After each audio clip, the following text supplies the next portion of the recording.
hundreds of years passed. The country of Iran was ruled by a king Kabad Kamran. The city of Madain was its capital. People were happy under his rule. Both the rich and the poor were enjoying a happy lifestyle under his government. Kubad was a very brave and just king. He was always concerned about the welfare and comfort of his subjects. This was the reason that everyone was happy with him and prayed for his safety and long life. Kabad had 40 ministers.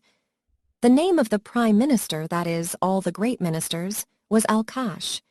He was very wise, and the king used to do the work of the government with his advice. In those days, there lived a very good and simple person from among the offspring of Hazrat Daniel, peace be upon him. His name was Khawaja Bakht Jamal. He was so expert in astrology that people used to come to him from far away to know their fortune. Whatever Bakht Jamal tells, it all turns out to be true. If he wanted, he could have become rich within a few days thanks to his talent, but he was not greedy. Never asked anyone for anything. Yes, whoever gave him something of his own free will, he would take it with thanks. Slowly, the fame of Bakht Jamal's knowledge reached the ears of Al-Kash, and a desire to meet Bakht Jamal arose in his heart. He sent one of his slaves to Bakht Jamal's house to bring him to the palace with him, but Bakht Jamal refused to go with the slave and said, "If Wazir Al-Kash wants to meet me, he should come to my house. I don't want to meet them. I will not go to his palace." Ghulam went to Al-Kash and said the same thing to Al-Kash. At first, he was angry that a common man had the courage not to come on the invitation of the minister, but after thinking about something, he reached him himself. Bakht Jamal made him sit next to him with great respect, out of humility, and said, "Sir, I am a poor man. It is my good fortune that you come to my house. Say, what can I do for you?" "I have heard that you have got perfection in the stars. You tell the things of the unseen. Will you teach me this perfection?" Hearing this, Khawaja Bakht Jamal remained silent for a few moments. Then he started saying, "Sir, what did I do and what did my talent? What did I get from my elders? I have kept it safe in my heart. If you want to get this knowledge, what do I refuse? But you will have to come to my house for that." "We accept your condition," said the minister Al-Kash, and then asked him a few things to test Khawaja Bakht Jamal, which he calculated and answered in such a way that surprised Al-Kash's. Those were the secrets that no one else in the world knew except Al-Kash himself. Al-Kash used to go to Bakht Jamal's house daily and learn astrology from him. Slowly, they both liked each other, and it reached the point that if they didn't meet one day, both of them would be restless. Bakht Jamal taught astrology to his friend the minister Al-Kash with great effort, and Al-Kash learned everything very quickly. Now he also used to tell the fate of others, and what he told turned out to be true. One day, Al-Kash calculated the fate of his friend Bakht Jamal. Then he realized that the coming 40 days are very inauspicious for Bakht Jamal. If he goes out of the house during these 40 days, his life is in danger. Seeing this, he was deeply disturbed. He knew that there could be no mistake in his calculation. He went to Bakht Jamal's house instantly and told him that the next 40 days would be crucial in his life. In those days, he never came out of the house. Hearing this, Bakht Jamal became worried. He also calculated about himself. Then it was known that Al-Kash is telling the truth. "Now I go. God willing, the meeting will take place after 40 days, Al-Kash said. "Much better." "By God's will," Bakht Jamal replied. "I will stay at home for 40 days and hope that my life will be safe. God knows the future." After the departure of Al-Kash, Bakht Jamal closed the door of his house and sat in a corner and started praying. Days started passing one by one till that the 49th day also passed well. Fortunately, Jamal was satisfied that the ominous clocks were averted. On the 40th day, he woke up early in the morning, put on his clothes and left the house thinking that he should meet Al-Kash. "He is always coming to my house and I have not visited him even once." In the joy of meeting Al-Kash, he also forgot that the 40th day had not yet passed and the clock of disaster was standing over his head. He did not even feel the need to calculate and left for the palace of Al-Kash. There were 2 roads leading to the palace of Al-Kash, one from the city and the other along the river. Bakht Jamal thought that it is not good to go through the city, Many people will meet on the way and waste his time by asking various things, so he should go from the riverside. Thinking this, he walked on the same path. Walked, until 2 o'clock passed and the sun began to shine on his head. Then he realized that he had forgotten the path and in a wilderness. I have guessed. There was a deep silence everywhere. No man or animal was seen in the distance. Yes, in the distance, he must have seen the terrible ruins of a very old but magnificent building. For a while, Bakht Jamal went towards those ruins. He actually wanted to find out which building these ruins belonged to and if there might be a person living in there.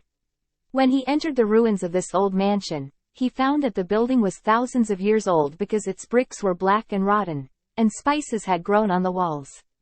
Inside the ruins, large rooms and chambers were seen, which were dark inside, and on the walls spiders had kept countless cobwebs. There are thousands of bats hanging upside down from the roofs.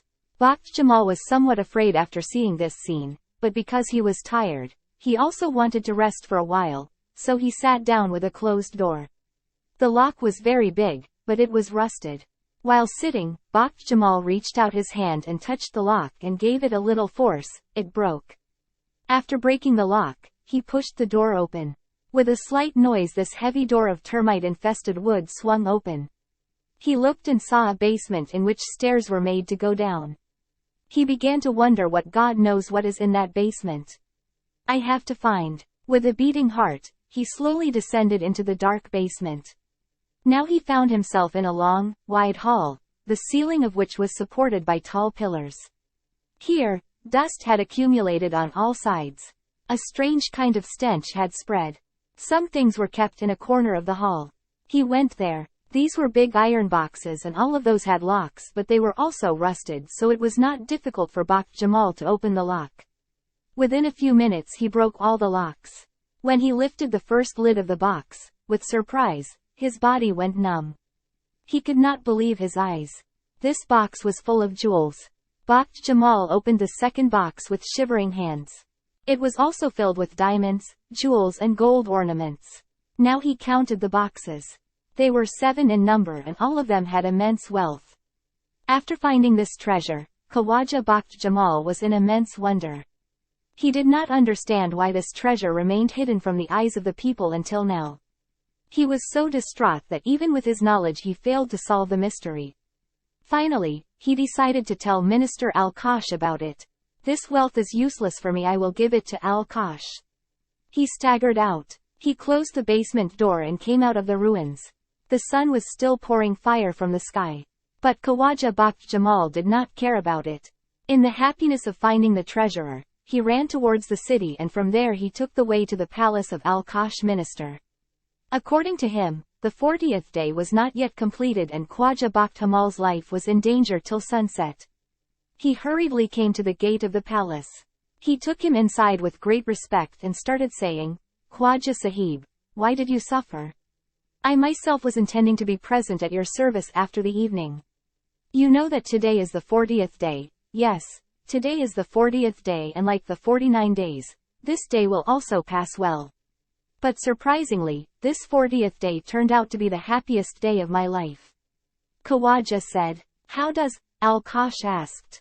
And then Khwaja Bakht Jamal narrated the whole incident of finding the treasure to Al-Kash and finally said, May this treasure be blessed by you. What will I do with so much money? Yes, if you like, you will give some of it to me too. That would be enough for me. Al-Kash hastily ordered 2 horses, rode one himself and put Khawaja Bakht Jamal on the other. Then, on the road leading to the river, they put their horses near the ruins of the same old building, got off the horses and went straight to the basement. Bakht Jamal opened the 7 boxes one by one and showed them to Al-Kash. Seeing the treasure of jewels, Al-Kash's eyes were opened with surprise and now infidelity came in his heart. He thought, it should not happen that Bakht Jamal mentions it to someone else, then this matter reaches the king. If this happens, let the king take possession of this treasure and nothing comes into my hands, so it is necessary to finish the work of Bakht Jamal so that the secret of the treasure cannot be revealed to anyone else. Thinking this, Al-Kash caught Bakht Jamal and threw him on the ground and sat on his chest. Bakht Jamal was shocked at this action of his friend and started to say, "Oh Al-Kosh, what is this? Have I made a mistake?" "Yes, you have made a big mistake," Al-Kosh said and took out the shining dagger tied to his waist. "Your mistake is that you mentioned this treasure to me, and now I am afraid that if you tell its address to someone else, then it will be reach King Kabad Kamran and the king will take possession of it. To close your tongue forever is to bring you down to the brink of death." Hearing this, Khawaja Bakht Jamal's eyes became dark. He humbly began to say, "I promise that I will not mention this treasure to anyone." Al-Kosh laughed and said, "Stop talking nonsense. You are taking oaths to save your life. I don't trust on your oaths. You have to die now. Get ready." Khawaja Bakht Jamal pleaded him, but merciless Al-Kosh did not feel sorry for Bakht Jamal. Satan was riding on his head and the glitter of wealth had blinded him. When Khawaja saw that there was no way to save his life and this tyrant would not stop without shedding his blood, he said, "I have a will. If you promise to fulfill it, tell me." "What is that will?" Al-Kosh said. "There is going to be a baby in my house soon." Khawaja Bakht Jamal said, "If a boy is born, tell my wife to name him Burj Mehr. Don't tell my wife about my death." "Very well, I will carry out this will of yours," Al-Kosh said, and by saying this he killed Khawaja Bakht Jamal. After that, Al-Kosh came out and killed Khawaja Bakht Jamal's horse as well.